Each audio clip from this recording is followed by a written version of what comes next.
Hatchet, Chapter 2. For a time, he could not understand. Brian could do nothing.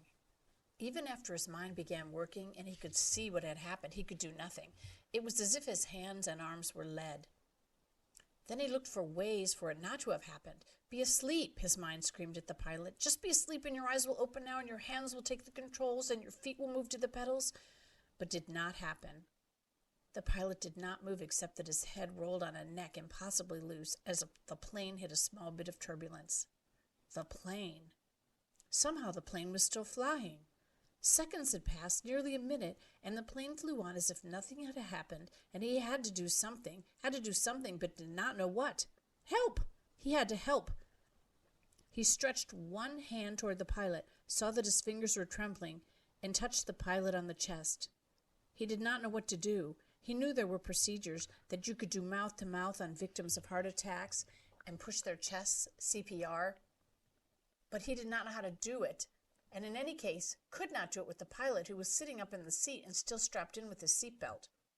So he touched the pilot with the tips of his fingers, touched him on the chest, and could feel nothing, no heartbeat, no rise and fall of breathing, which meant that the pilot was almost certainly dead. "Please," Brian said, but did not know what to or who to ask. The plane lurched again, hit more turbulence, and Brian felt the nose drop. It did not dive, but the nose went down slightly, and the down angle increased the speed, and he knew that at this angle, this slight angle down, he would ultimately fly into the trees. He could see them ahead on the horizon, where before he could only see the sky. He had to fly it somehow, had to fly the plane. He had to help himself. The pilot was gone beyond anything he could do. He had to try and fly the plane.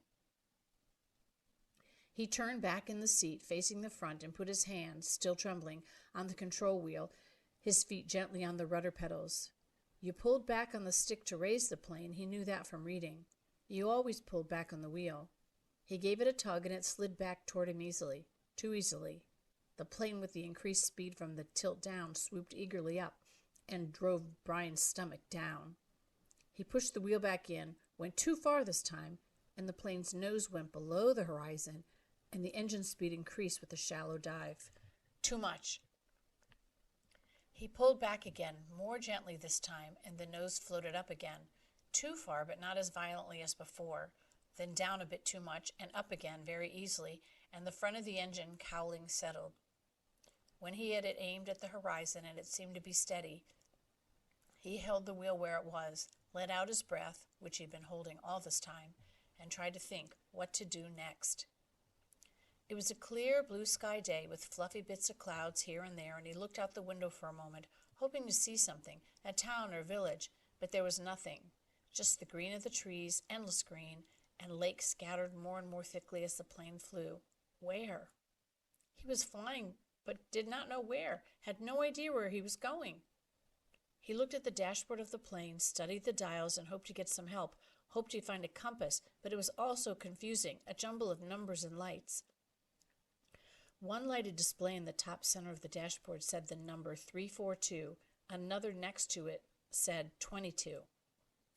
Down beneath that were dials with lines that seemed to indicate what the winds were doing, tipping or moving, and one dial with a needle pointing to the number 70, which he only thought, might be the altimeter, the device that told him his height above the ground, or above sea level. Somewhere he had read something about altimeters, but he couldn't remember what or where or anything about them. Slightly to the left and below the altimeter, he saw a small rectangular panel with a lighted dial and two knobs. His eyes had passed over these 2 or 3 times before he saw what was written in tiny letters on top of the panel. Transmitter 221 was stamped in the metal, and it hit him, finally, that this was the radio. The radio, of course. He had to use the radio. When the pilot had been hit that way, he couldn't bring himself to say that the pilot was dead and couldn't think it. He had been trying to use the radio.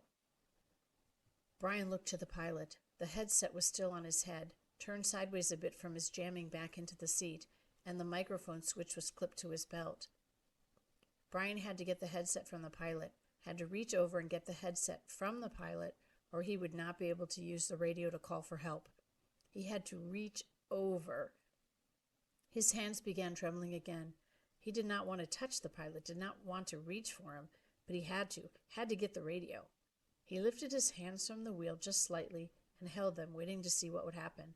The plane flew on normally, smoothly. All right, he thought, now to do this thing. He turned and reached for the headset, slid it from the pilot's head, one eye on the plane, waiting for it to dive. The headset came easily, but the microphone switch at the pilot's belt was jammed in, and he had to pull to get it loose. When he pulled, his elbow bumped the wheel and pushed it in, and the plane started down in a shallow dive. Brian grabbed the wheel and pulled it back too hard again, and the plane went through another series of stomach-wrenching swoops up and down before he could get it under control. When things had settled again, he pulled at the mic cord once more and at last jerked the cord free. It took him another second or two to place the headset on his own head and position the small microphone tube in front of his mouth. He had seen the pilot use it, had seen him depress the switch at his belt. So Brian pushed the switch in and blew into the mic. He heard the sound of his breath in the headset. "Hello? Is there anybody listening on this? Hello?"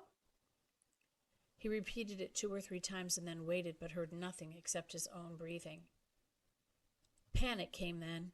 He'd been afraid, had been stopped with the terror of what was happening, but now panic came, and he began to scream into the microphone, scream over and over, "Help! Somebody help me! I'm in this plane and don't know! And he started crying with the screams, crying and slamming his hands against the wheel of the plane, causing it to jerk down, then back up.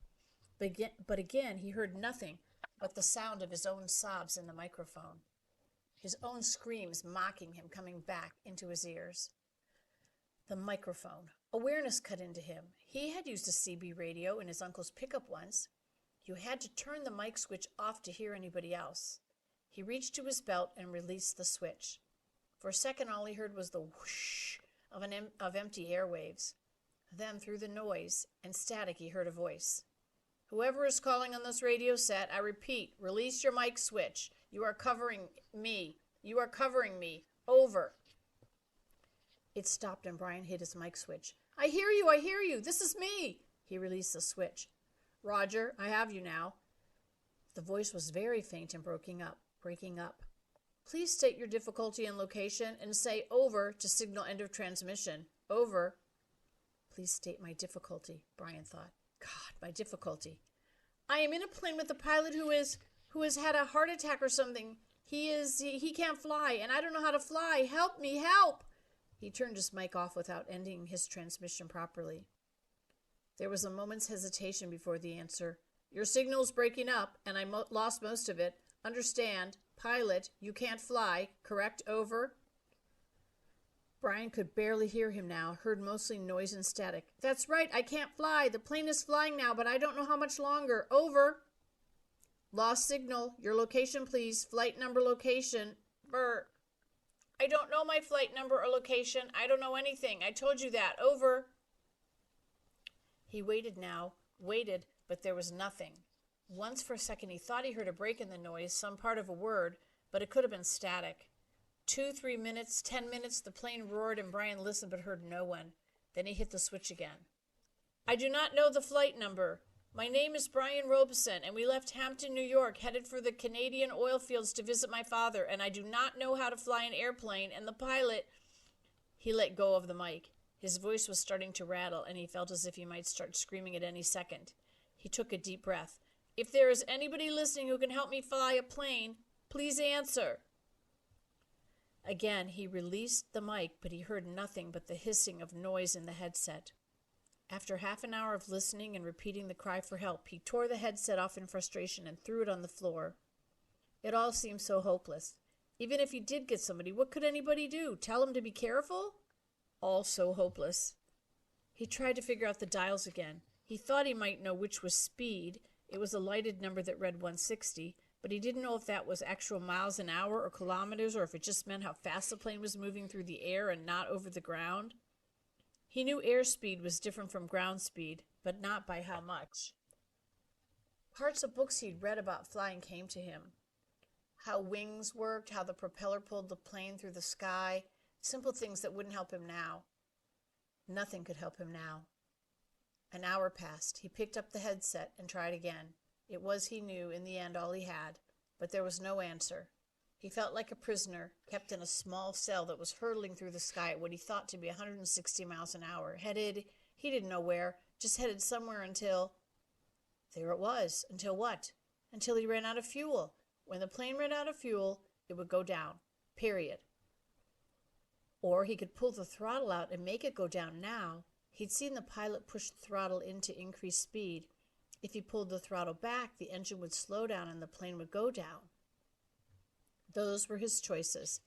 He could wait for the plane to run out of gas and fall, or he could push the throttle in and make it happen sooner.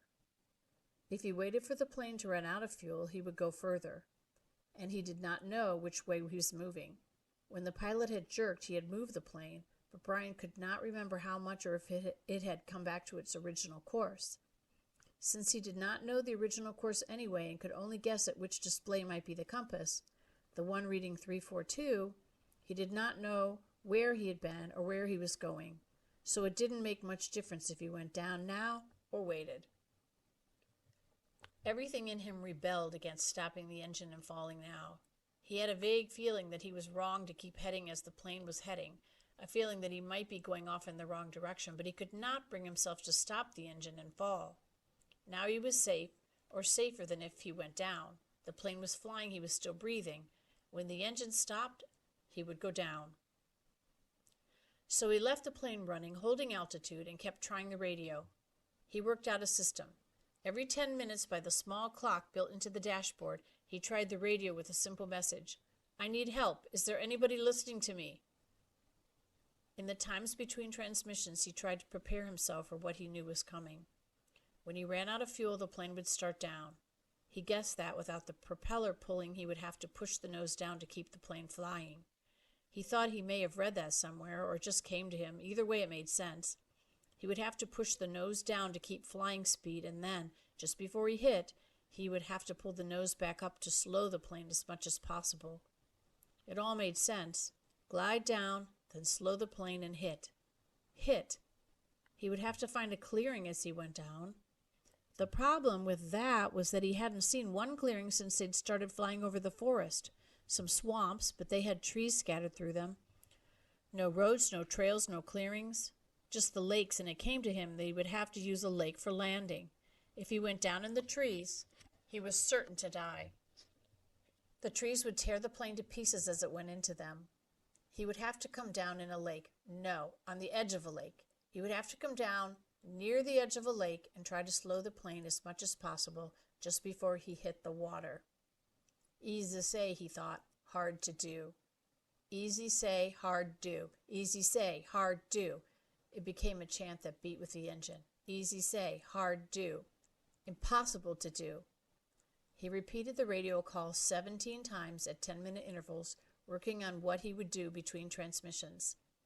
Once more he reached over to the pilot and touched him on the face, but the skin was cold, hard cold, death cold, and Brian turned back to the dashboard. He did what he could, tightened his seatbelt, positioned himself, rehearsed mentally again and again what his procedure should be. When the plane ran out of gas, he should hold the nose down and head for the nearest lake and try to fly the plane kind of onto the water. That's how he thought of it. Kind of fly the plane onto the water. And just before it hit, he should pull back on the wheel and slow the plane down to reduce the impact. Over and over his mind ran the picture of how it would go. The plane running out of gas, flying the plane onto the water, the crash, from pictures he'd seen on television. He tried to visualize it. He tried to be ready. But between the 17th and 18th radio transmissions, without a warning, the engine coughed, roared violently for a second, and died. There was a sudden silence, cut only by the sound of the windmilling propeller and the wind past the cockpit. Brian pushed the nose of the plane down and threw up.